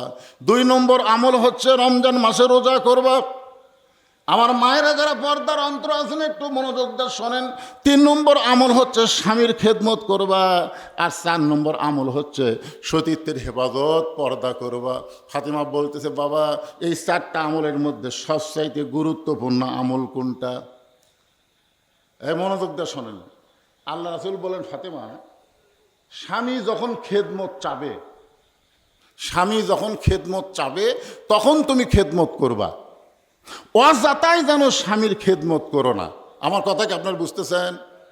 এটা আপনারা না বুঝলেও মেয়েদেরকে বোঝা লাগবে। স্বামী যখন খেদমত চাবে তখন স্বামীর খেদমত করা লাগবে, অযাতা স্বামীর খেদমত করা যাবে না। অযাতা খেদমত করা হলো অতি ভক্তি। জোরে কারণ অতি ভক্তি। দেখবেন হঠাৎ যদি আপনার বউ আপনাকে খুব বেশি ভক্তি করতেছে, সেই দিন একটা অন্যায় করবি। একেবারে কারেন্টের ফ্যান বন্ধ করে দেয়, তাল পাকার বাতাস। কে গো, কারেন্ট নাই? আছে তো, কারেন্ট আছে তো ফ্যান বন্ধ করে তাল পাকার বাতাস কেন? বলে, আপনি জানেন না আপনার পায়ের তলে আমার জান্নাত। আপনার খেদমত করে আমি জান্নাতে যাওয়ার চাই। বাম হাতে পাকার বাতাস করে আর ডান হাতে স্বামীর কপাল টিপতেছে, চুল টানতেছে, পায়ের লোক টানতেছে, গাও টিপে দিচ্ছে। স্বামী কয়, কে গো, তুমি আজকে হঠাৎ আমাকে এত খেদমত করতেছে? বলে, আমি এখন সবসময় এরকম খেদমত করব। স্বামী খুবই খুশি। এক সময় স্বামী বলেই ফেলে দিছে, তোমার মতন বউ পাওয়া ভাগ্যের ব্যাপার। যেই বলেছে তোমার মতন বউ পাওয়া ভাগ্যের ব্যাপার, সঙ্গে সঙ্গে বউ কেউ কাঁদতেছে। স্বামী কয়, কে গো, কান্দো কেন? বলে, এমনি কান্দি। কি হয়েছে গো? এমনি। স্বামী কয়, আচ্ছা তুমি কি জন্য কাঁদতেছে? কান্দার কারণ কব? আপনাকে বলে তো কোনো লাভ নাই, আপনাকে বলে কোনো লাভ নাই। স্বামী বলে, একটা বার বলো। বিশ্বাস করবেন, আপনি যখন চাকরির যান, আপনি যখন ব্যবসা করবার যান, আপনি যখন জমিতে কাজকাম করবার যান, আপনার বুড়া বাপ আর বুড়ি মা আমার কলজা পুড়ে দিছে। আপনি যদি এই বাপ মায়ের সাথে থাকবার চান, তাহলে আল্লাহর হস্তে আমাকে বাপের বাড়িতে পারে দেন। আর যদি আমাকে নিয়ে জান্নাতে সংসার করবার চান, ওই বুড়া বুড়িকে বাদ দেওয়া লাগবে। ওমা আলাইনা ইল্লাল বালাক। আমার যা ওয়াজ ছিল আপনাকে শুনেছি, এখন আপনি কি আমল করবেন আপনি চিন্তা করেন। এখন স্বামীর কাছে যদি এই জিকির থাকে, আমার দিকে তাকান, স্বামীর কাছে যদি এই জিকির থাকে, আল্লাহর কোরআন থাকে, তাহলে আল্লাহর কোরআন স্বামীকে এসে বলবে, লিয়াবলুয়াকুম আইয়ুকুম আহসানু আমালান ওয়া হুয়াল আজিজুল গফুর। আল্লাহু আকবার। কি বুঝলেন? আল্লাহর কোরআন বলতেছে তোমাকে পরীক্ষা করা হবে, সুন্দর আমলের পরীক্ষা করা হবে। লিয়াবলুয়াকুম আইয়ুকুম আহসানু আমালা, তোমাকে সুন্দর আমলের পরীক্ষা করা হবে। এই মুহূর্তে তোমার সুন্দর আমল কি? আল্লাহর কোরআন বলতেছে ওয়াকাযা রাব্বুকা আল্লা তা'বুদু ইল্লা ইয়্যাহু ওয়া বিল ওয়ালিদাইনি ইহসানান। আল্লাহর ইবাদতের পরেই তোমাদের বাপ মাকে তোমরা ভক্তি করো, তোমরা সম্মান করো, তোমরা আদর করো, তোমরা খেদমত করো। একথা কার? বউ বাপ মায়ের বিরুদ্ধে করলো আর আল্লাহর কোরআন বাপ মার। তাহলে আপনি কোনটা পরীক্ষা কোনটা? এই সময় আপনি কি করবেন? বউ কাছেলে আদর করবেন, বরং আপনাকে বলে ওঠ ওঠ। বউ কে গো পাতা পাকার বাতাস লাগবে না, পাকার বাতাস কপাল টিপতে লাগবে না, তোর কপাল টেপা, ব্যাগ যা আছে বের হ। কোথায় যাব? তুই না তুই বাপের বাড়ির যাবার ছেলে, তুই কি মনে করছিস পাগলি তুই আমার খেদমত করবো? হঠাৎ ভক্তি করে আমার বাপ মায়ের বিরুদ্ধে ওয়াজ করবো? আমার বাপ মা মরে গেলে কিয়ামত পর্যন্ত কাঁদলে বাপ মা পাওয়া যাবে না। আর তুই সকালে মরবু বিকালে বিয়ে করবো রে। বউ মরলে বউ পাওয়া যায়, বউ ছেড়ে দিলে বউ পাওয়া যায়, কিন্তু বাপ মা মারা গেলে কাঁদলে কিয়ামত পর্যন্ত পাওয়া যায় না। দরকার হলে বাপ মার কাছেই থাকবো, তোর মতন বউকে ঘরে রাখবো না। সঙ্গে সঙ্গে বউ পা ধরে বলবে আপনি আসলে আল্লাহর ওলি। জোরে কোন কথা ঠিক কিনা? তাই কথা কম লাগে। আল্লাহ রাসূল বললেন ফাতেমা দৈনিক 24 ঘন্টার মধ্যে 5 বার নামাজ পড়বা, 5 ওয়াক্ত নামাজ পড়বা। যদি তুমি অতিরিক্ত নফল নামাজ পড়তে চাও তাহলে আলীর হুকুম নিবা। জোরে কোন সুবহানাল্লাহ, সুবহানাল্লাহ কোন না কেন? যদি তুমি 5 ওয়াক্ত নামাজ বাদ দিয়ে অতিরিক্ত নামাজ পড়তে চাও তাহলে তোমার স্বামীর হুকুম নিবা। কার হুকুম? আপনারা বুঝতেছেন না? হ্যাঁ, স্বামীর হুকুম নিবা। বৎসরে 12 মাসের 1 মাস তোমরা রোজা রাখবা, রমজান মাসে রোজা রাখবা। জোরে কোন মাসে? তাহলে 24 ঘন্টার মধ্যে কয়বার নামাজ? সবসময় নামাজ না 5 বার? 5 বার। আর 12 মাসে কয়টা? 1 মাস রোজা। আর স্বামী যখন খেদমত চাবে তখন খেদমত। আর সতীত্বের হেফাজত পর্দা করা এটার কোনো সময় না, এটা সব সময়। আমার সঙ্গে কি আপনারা একমত? পর্দা কি সব সময় না মাঝে মাঝে? আপনাকে এলাকায় কি কোনোদিন আপনি দেখছেন যে দাদির গাঁত বোরকা আছে, নাতনির গাঁত নাই? আমার এলাকার কোনো মেয়ে মানুষ মরে গেলে 5 কাপড় দেয়। আপনাকে এলাকাত কটা দেয়? আমার এলাকাত মরে গেছে 5 কাপড় দিছে। আপনাকে এলাকাত মরে গেলে মেয়ে মানুষের কয় কাপড় দেয়?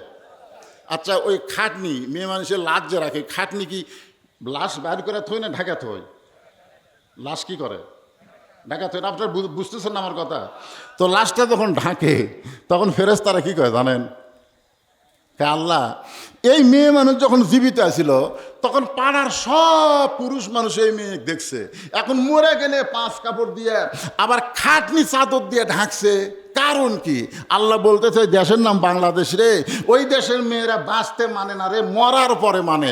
আপনারা বলেন তো মরার পরে পর্দা করে কোনো কাম হবে? কথা বলেন, কোন কাম হবে? আমার মায়েরা বোনেরা যারা আছে একটু মনোযোগ দিয়ে শোনেন। গভীর রাত্রে ফাতেমা হযরত আলীকে বুকের মধ্যে নিয়ে ছোট বাচ্চার মতন কাঁদতেছে। আলী চমকে গিয়ে বলে ফাতেমা কি জন্য এমন করে কান্দো? ফাতেমা বলতেছে আল্লাহ আমার দোয়া কবুল করেছে, এই দোয়া কবুল করার কারণে আমি কাঁদতেছি। আলী বলে ফাতেমা তুমি কি পাগলি নাকি? আল্লাহ দোয়া কবুল করেছে, আনন্দের কথা তুমি কান্দো কেন? ফাতেমা বলে স্বামী গো, কি দোয়া আল্লাহ কবুল করেছে আপনি কি শুনবেন না? আলী বলে ফাতেমা আল্লাহ তোমার কি দোয়া কবুল করেছে? ফাতেমা বলতে যে সবসময় আল্লাহকে বলতাম আল্লাহ পর্দার মধ্যে আমার মৃত্যু দিও, আল্লাহ পর্দার মধ্যে আমার মৃত্যু দিবে, এই দোয়া আল্লাহ কবুল করেছে। আলী মুচকি মুচকি হাসের বলে পাগলি রে, যে সারা জীবন পর্দা করেছে তার মৃত্যু তো পর্দার মধ্যে হবেই, এই দোয়া কবুল করার পরে কেন কাঁদতেছো? ফাতেমা বলে স্বামী গো, এই মৃত্যুটা কখন হবে তাকে আপনি শুনবেন না? আলী বলে পাগলি মৃত্যুর কথা দুনিয়ার কেউ বলতে পারে না, কে কখন মরবে এটা কেউ বলতে পারে না। ফাতেমা বলতেছে আল্লাহ পাক আমাকে জানাইছে আজকে গভীর রাত্রে ফাতেমার মৃত্যু হবে। যেই মাত্র কইছে গভীর রাত্রে ফাতেমার মৃত্যু হবে, গাছের গোলা কাটলে গাছটা যেমন পড়ে যায়, হযরত তেমনি পড়ে গেলেন ঘরের মাঝায়। মা ফাতেমা মুচকি মুচকি হেসে স্বামীর কপালে একটা চুমা দিয়ে বললেন, স্বামী গো, এমন করে আপনি কাঁদবেন না, এই দুনিয়া থাকার জায়গা না, এই দুনিয়াতে আসলে যাইতে হবে। জোরে বলেন আসলে, সবাই বলেন সত্য কথাটা, জাত সাকারাতুল মাউত হাক্কুন, মৃত্যু যে তোমাদের জীবনে সত্য, এ ব্যাপারে কোনো সন্দেহ আছে? তাহলে সকলেই বলেন, যুবক বলেন, বৃদ্ধ বলেন, কচি কাঁচা বাচ্চারা বলেন, আসলে যাইতে হবে বাবা, এই দুনিয়া থাকার জায়গা না। মিশে মায়ায় বন্দি থাইকা করলাম কত খেলা, পশ্চিমে তাকায়া দেখো তোমার ডুইবা গেছে বেলা। এক পলকের নাই ভরসা, এক পলকের নাই ভরসা, মিশে সকল আশা, কখন বুঝি দারুণ ঝড়ে ভাঙবে তোমার বাসা। একটাবার চোখ বন্ধ করে দেখেন, এত সুন্দর বাড়ি করেছেন, এত সুন্দর দুনিয়ার ঠিকানা করেছেন, থাকতে পারবেন না, যাইতে হবে, যাইতে হবে। আমার এক বন্ধু ছিল বগুড়া রহমাননগরে, মাঝে মধ্যে আমাকে বলে, ভাই আমি একটা বাসা তৈরি করছি, তুই একদিন আসিস তো। বন্ধু, তা আমি গেলাম ওর বাসা দেখতে। বাসা দেখবার যা ওর গেট দেখে, বাসার যে গেট, গেট বোঝেন না, ওই গেট দেখে আমি আশ্চর্য, একে সোনালি রঙের এমন কারুকার্য করা। তা আমি ওটা দেখে বলতেছি, ভাই এই বাড়ি তোর? ওই আমার দিকে তাকায় মুচকি মুচকি হাসে। আমি, হাসিস কেন? বলে ভাই আসলে আলেমেরা কি মূর্খ নাকি? আমি বললাম মূর্খামির কি দেখলে? তো কই এটা বাড়ি, এটা বাড়ি। তাই বললো ভাই এটা কি? এটা বাসা, বাসা এত কোটি টাকা খরচ করে তৈরি করছি, তার নাম বাড়ি? তুই যেটা থাকিস সেটা হচ্ছে বাড়ি রে পাগলা, আর এই শহরে যেটা, এটা বাসা। আমি আসলেই চমকে উঠলাম। আমি ওরে কইলাম, ভাই আমি ছোটবেলা একটা গান শুনতাম, সে গানটা তোর কাছে 2 লাইন বলি তো, দেখতো গানটা কেমন লাগে। তোকে চলো আমার ঘরত চলো। তার ভাবনা ঘরত যাওয়ার আগে এই গেটতি এই গান হবে, গেটতি। এপারে তোর বসত বাড়ি, ওই পারে তোর বাসা, এপারে তোর বসত বাড়ি, ওই পারে তোর বাসা। ভবদরিয়াই পাড়ি দিতে, ভবদরিয়াই পাড়ি দিতে, কেমনি করলি আশারে, এপারে তোর বসত বাড়ি, ওই পারে তোর বাসা। আমি কইলাম, ভাইজান যারা প্রকৃত মুসলমান হবে, দুনিয়ার বাড়ি তাদের বসত বাড়ি, এখানে চিরস্থায়ী থাকতে পারবে না, কিন্তু দুনিয়া ছেড়ে যখন কবরে যাবে, কবর থেকে আসল বাড়ি জান্নাত আল্লাহ তাদেরকে দিয়ে দিবে। তাহলে মুসলমানের আসল বাড়ির নাম কি? এ সবাই জবান খুলে বলেন, নাম কি? আর দুনিয়াতে যত কবর বাড়ি, এ কবর কে গেল রে? কবর হচ্ছে দরজা। কবর একটা বাড়ি হয়, একটা বাড়ির সাইজ কি হয়? প্রত্যেকটা মুসলমান কবর নামক দরজা দিয়ে তার আসল জান্নাত নামক বাসায় চলে যাবে। আপনি জানেন না যে কবরত খালি দেহ থাকবে, দেহ, আর এই যে আমাদের ভিতরে পাখি নাই, পাখি, পাখি, এই পাখিটা ভালো মুসলমানের পাখি যাবে ইল্লিন নামক জান্নাতের বাগানে, কিয়ামত হওয়া পর্যন্ত ওই ইল্লিন নামক জান্নাতের বাগানে থাকবে আমাদের পাখি। জোরে কোন সুবহানাল্লাহ। আর ওই কাফের বেঈমান যারা মুশরিক ফাজিল, তাদের রুহুটা থাকবে সিজ্জিন নামক জাহান্নামের অতল গহ্বরে। আমাদের পাখি থাকবে কোথায়? ইল্লিন নামক জান্নাতের বাগানে। জোরে কান কোথায় থাকবে? মাশাআল্লাহ। বিশ্বাস করেন না আপনার ভাই? বিশ্বাস করেন না? তাহলে এখন বলেন আসলে যাইতে হবে। জোরে কান আসলে। ফাতেমা হযরত আলীর মাথাটা নিজের হাঁটুর উপরে নিয়ে কপালে একটা চুমা দিয়ে বলতেছে, স্বামী গো এমন করে আপনি কাঁদবেন না, কারণ আসলে যাইতে হবে এই দুনিয়া থেকে। আমি আজকে গভীর রাত্রে বিদায় নেব, আমি যাওয়ার আগে আমার 3টা চাওয়া আপনাকে পুরা করা লাগবে। আলী কান্দের বলে, ফাতেমা দুনিয়াতে গরিব ছিলাম বলে তুমি কিছুই চাইলা না। দুনিয়াতে হযরত আলী ধনী ছিল না গরিব ছিল?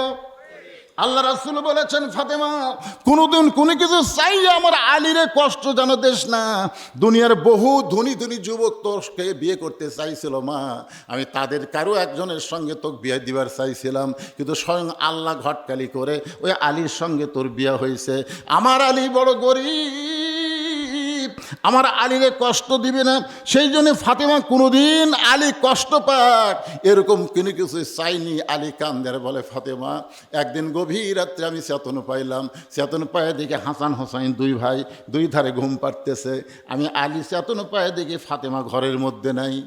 এখন স্বামী চেতন পায়ে যদি বউকে ঘরের মধ্যে না দেখে, যত বড় আল্লাহর ওলি হোক, সন্দেহ হবে কি হবে না? দরকার হবে কি হবে না? হযরত আলী দরজায় তাকায় দেখেন ফাতেমা এরকম একটা ওড়না মাথার উপরে দিয়ে গভীর রাত্রে খুব জোরে জোরে হাঁটতেছে। আলীর সন্দেহ হয়ে গেল এই গভীর রাত্রে ফাতেমা তাহলে যাবে কোন জায়গায়, নিরাপদ দূরত্ব বজায় রেখে পিছনে পিছনে হাঁটতেছে। আল্লাহর নবী যেই ঘরে ঘুমায় ওই ঘরে জানলার পাশে ফাতেমা দাঁড়ায় গেছে। হযরত আলী দূর থেকে লক্ষ্য করে দেখে নবী যেই ঘরে ঘুমায় ওই ঘরের জানলার পাশে ফাতেমা চুপটি করে দাঁড়িয়ে আছে। আলী মনে মনে চিন্তা করে, আমার বিরুদ্ধে কিছু বলার জন্য বাপের কাছে আইছে, দেখি কি বলে। কিছুক্ষণ পরে আলী শুনতে পায় ফাতেমা জানলা দিয়ে বলতেছে, বাবা আজকে যদি আমার মা খাদিজা দুনিয়াতে থাকতো, আজকে যদি আমার মা খাদিজা দুনিয়াতে থাকতো আমি আপনার কাছে আসতাম না বাবা, কিন্তু আমার মা দুনিয়া থেকে চলে গেছে, এখন আপনি ছাড়া তো আমার কেউ নাই। মেহেরবানি করে ফাতেমার জন্য কি একটু দরজা খুলবেন না?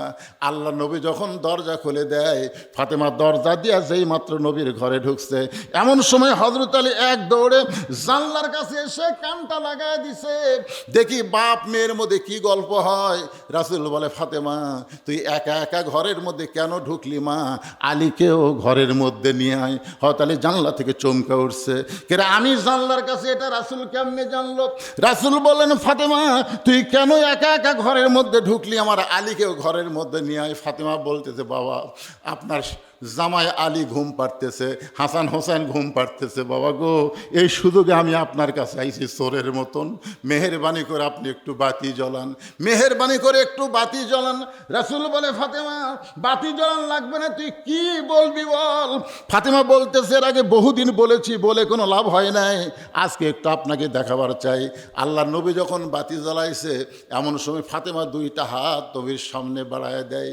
বাতির আলোতে নবী দেখতে পায় ফাতেমার হাতের তালু আছে কিন্তু চামড়া নাই, 2টা হাত গোস্তের টুকরার মতন হয়ে গেছে। বলে, বাবা এই হাত দিয়া আমি জাতা আর ঘুরাতে পারি না বাবা, জাতা ঘুরাইতে গেলে হাত ফেটে রক্ত বের হয়ে আটাগুলো সব লাল হয়ে যায়। বাবা গো 2টা দিনের জন্য আমাকে একটু খাবার দেন, 2টা দিনের জন্য একটু খাবার ব্যবস্থা করেন, আমার স্বামীও যেন জানতে না পারে, আমার হাসান হোসেনে যেন জানতে না পারে।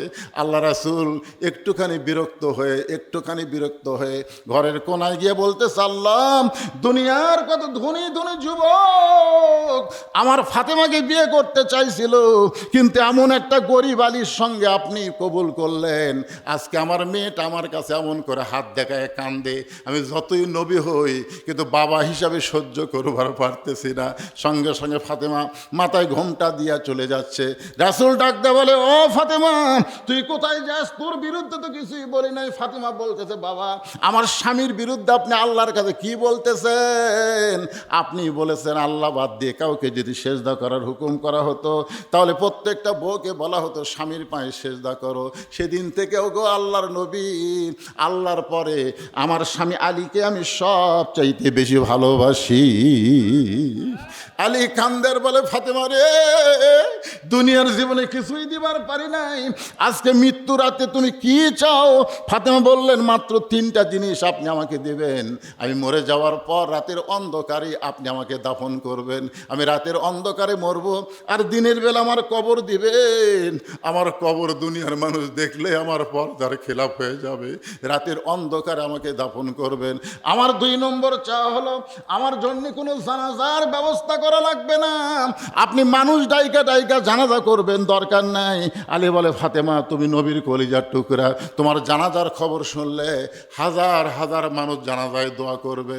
ফাতেমা বলে, স্বামী গো, ফাতেমা স্বামীর গাল টেনে ধরে চুমা খেয়ে বলতেছে, ওগো স্বামী গো, আপনি কি জানেন না, দুনিয়ার সমস্ত মানুষ যদি বলে ফাতেমা ভালো, আর আপনি যদি বলেন ফাতেমা ভালো না, ওই দুনিয়ার মানুষের দোয়া দেওয়া ফাতেমার কোনো লাভ হবে না।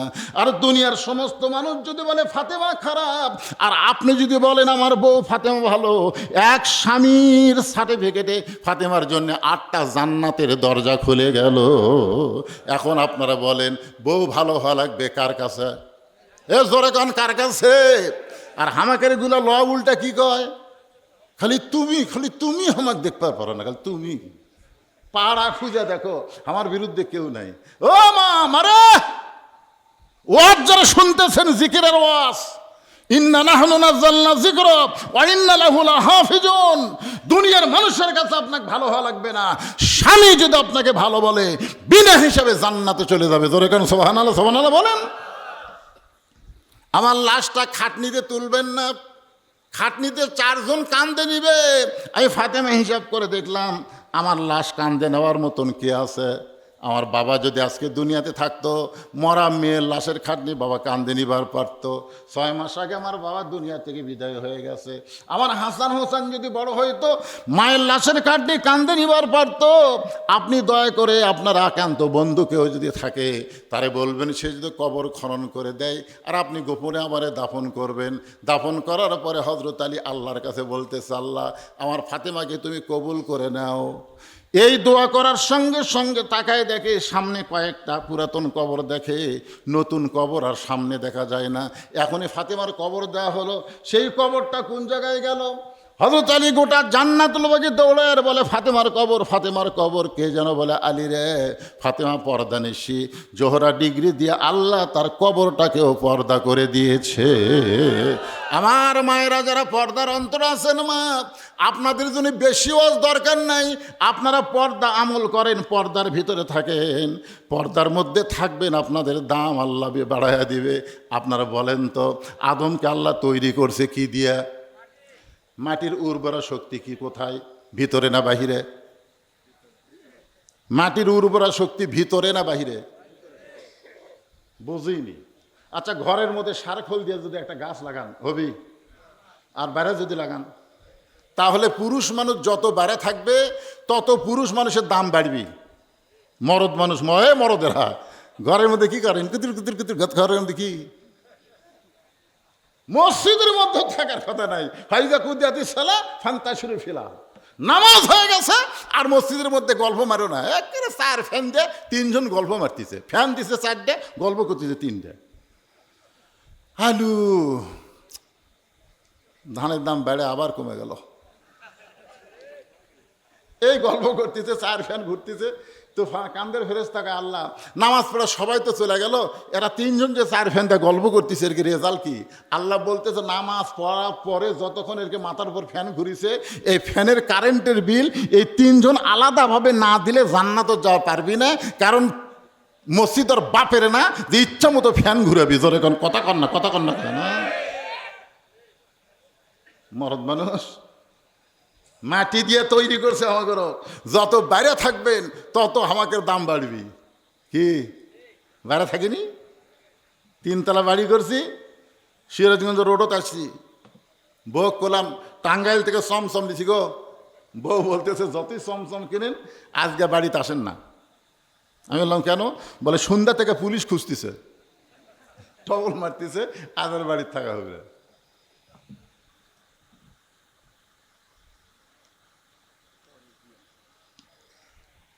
না, অন্য কিছু না। আপনারা মনে করছেন যে ওয়াজ বন্ধ করে বলছেন, তাল ভাই আমার কাছে ঘড়ি আছে, টাইম মতো ওয়াজ। আপনারা কি বিরক্ত হচ্ছেন?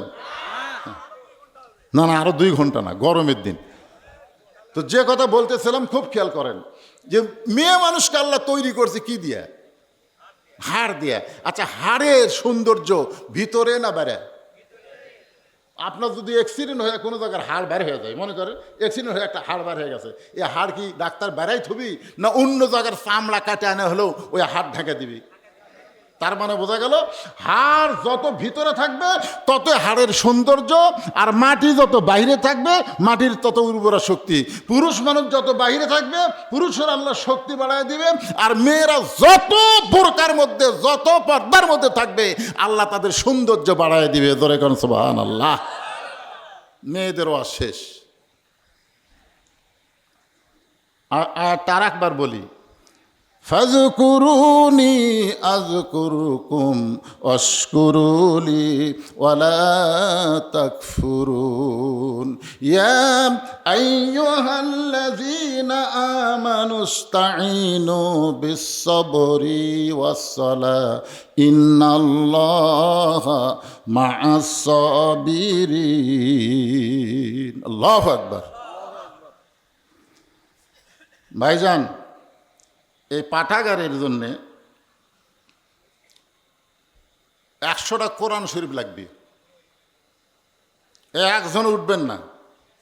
এই পাঠাগারের জন্য 100টা কোরআন শরীফ লাগবে। কয়শোটা?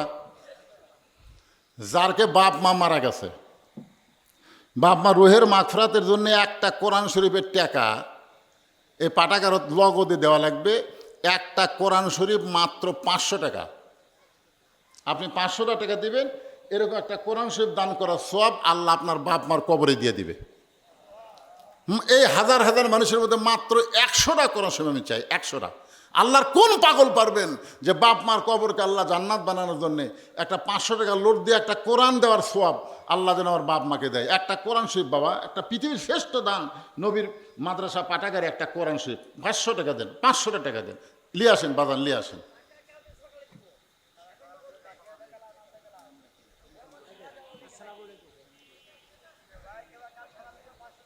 ইলাহা ইল্লাল্লাহ লা ইলাহা ইল্লাল্লাহু মুহাম্মাদুর রাসূলুল্লাহ। এটা কত হবে? 8,500। মাশাআল্লাহ ভাইরে, কাম হচ্ছে। এটা করে 8,500 পাওয়া গেছে। তার মধ্যে কয়টা হলো? 8,500 হলে কয়টা হয়?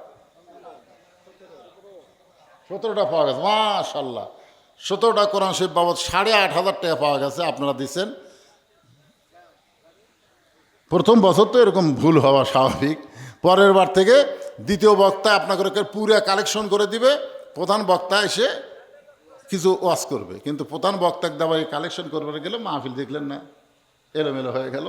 এখন সবাই ইস্তেগফার পড়েন। গরমের দিন যা শুনছেন আল্লাহ সবাইকে আমল করা। من يهدي الله فلا مضل له ومن يضلله فلا هادي له। সকলে জবান খুলে বলেন আশহাদু আল্লা ইলাহা ইল্লাল্লাহু وحده لا شريك له وأشهد أن محمدا عبده ورسوله الذي أرسل رسوله بالحق بشيرا ونذيرا وداعيا إلى الله بإذنه وسراجا منيرا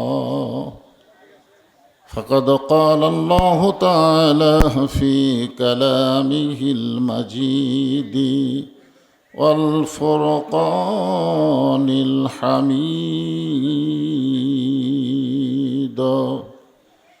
জবান খুলে সকলে পড়েন আউযু বিল্লাহি মিনাশ শাইতানির রাজিম بسم الله الرحمن الرحيم فاذكروني أذكركم واشكروا لي ولا تكفرون يا أيها الذين آمنوا استعينوا بالصبر والصلاة إن الله مع الصابرين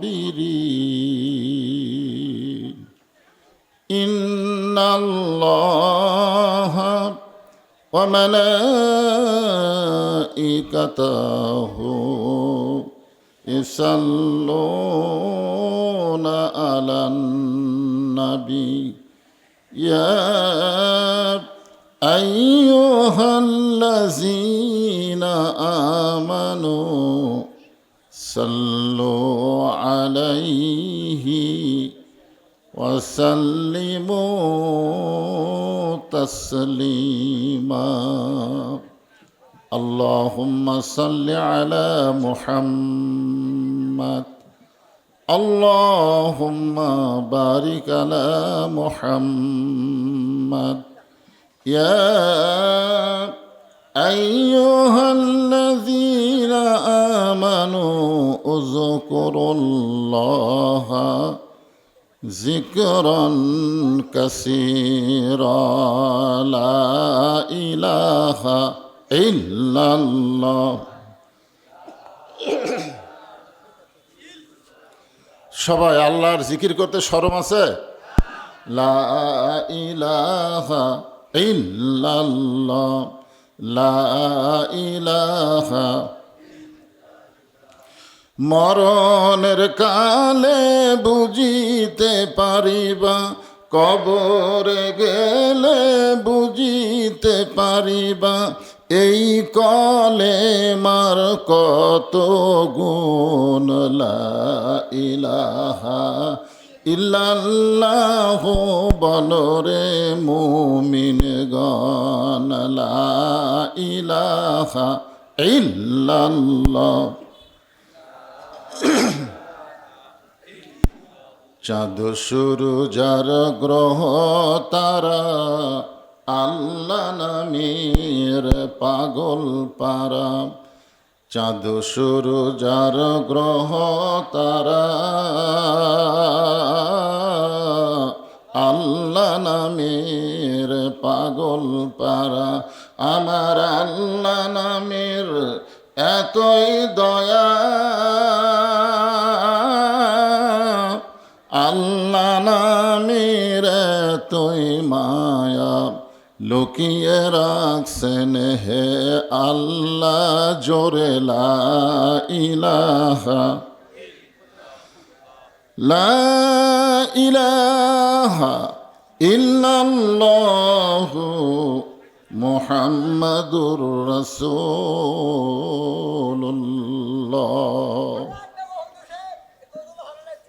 রাসূলের মহব্বতে সকলে বলি সাল্লাল্লাহু আলাইহি ওয়াসাল্লাম।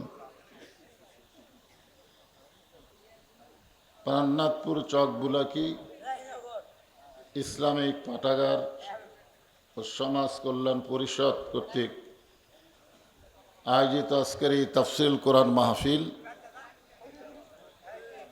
আজকের এই মাহফিলে আল্লাহ তাআলা যিনাকে সম্মানিত সভাপতির আসনে কবুল করেছেন, আমি আমার অন্তরে অন্তঃস্থল থেকে ওনাকে শুভেচ্ছা জ্ঞাপন করছি।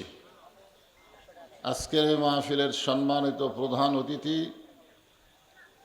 সম্মানিত সহ সভাপতিবৃন্দ, সম্মানিত বিশেষ অতিথি, আমন্ত্রিত অতিথিবৃন্দ, সম্মানিত সুধীজন, সকলকে অন্তরের অন্তঃস্থল থেকে আমি শুভেচ্ছা জ্ঞাপন করছি। আজকের এই মাহফিলে সম্মানিত ওলামায়ে কেরাম, আপনাদের মাঝে মাঝে যে সমস্ত আলেম ওলামা বসে আছেন, মঞ্চে আছেন, মাগরিবের নামাজের পর থেকে এত রাত পর্যন্ত কোরআন হাদিসের আলোকে অত্যন্ত গুরুত্বপূর্ণ তাফসির করে আলোচনা করে আপনাদেরকে শোনালেন।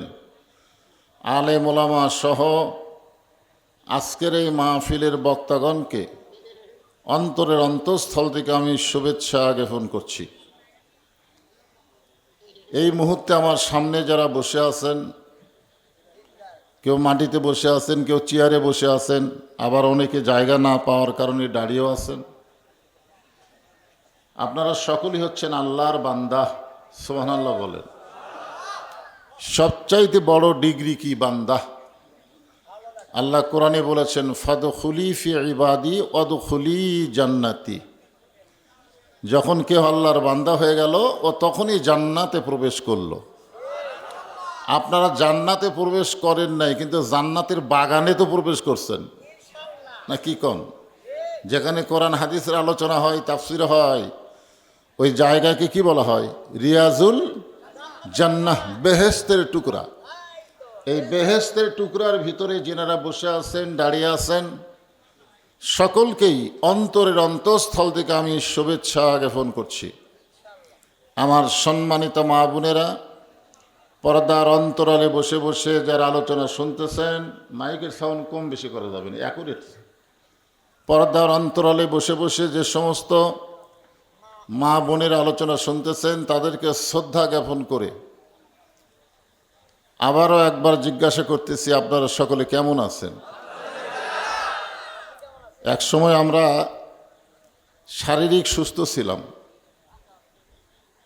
আলহামদুলিল্লাহ শব্দটা আসতে শোনা যেত, কারণ শরীর সুস্থ আছে, মনের মধ্যে শান্তি নাই।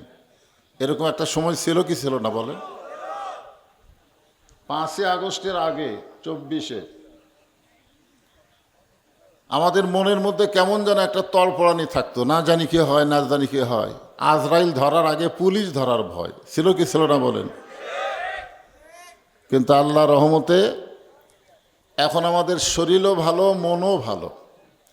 যে আল্লাহ শরীর এবং মনটাকে সুস্থ এবং সুন্দর রাখলেন, আমরা সে আল্লাহর উপরে খুশি না বেজার? তাহলে জবান খুলে সমস্বরে সকলে বলবো, রব্বানা লাকাল হাম হামদান কাসীরান তাইয়িবান মুবারাকান ফিহি।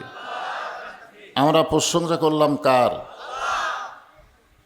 যদি আপনাদের প্রশ্ন করা হয় কেন প্রশংসা করলাম,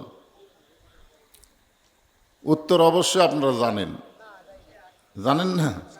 এমনি এমনি আল্লাহর প্রশংসা যে আমরা করলাম, এই প্রশংসা করার বহু কারণ আছে, যে কারণগুলো হিসাব করে বলা যাবে না। তবে 1 নম্বর কারণ হলো, আল্লাহ আমাদেরকে দয়া করে, রহম করে জন্মগতভাবে মুসলমানের ঘরে কবুল করেছেন। আমরা এই দুনিয়াতে আসার আগে একটা জগতে ছিলাম। এই যুবকগুলা ভালো করে শোনো,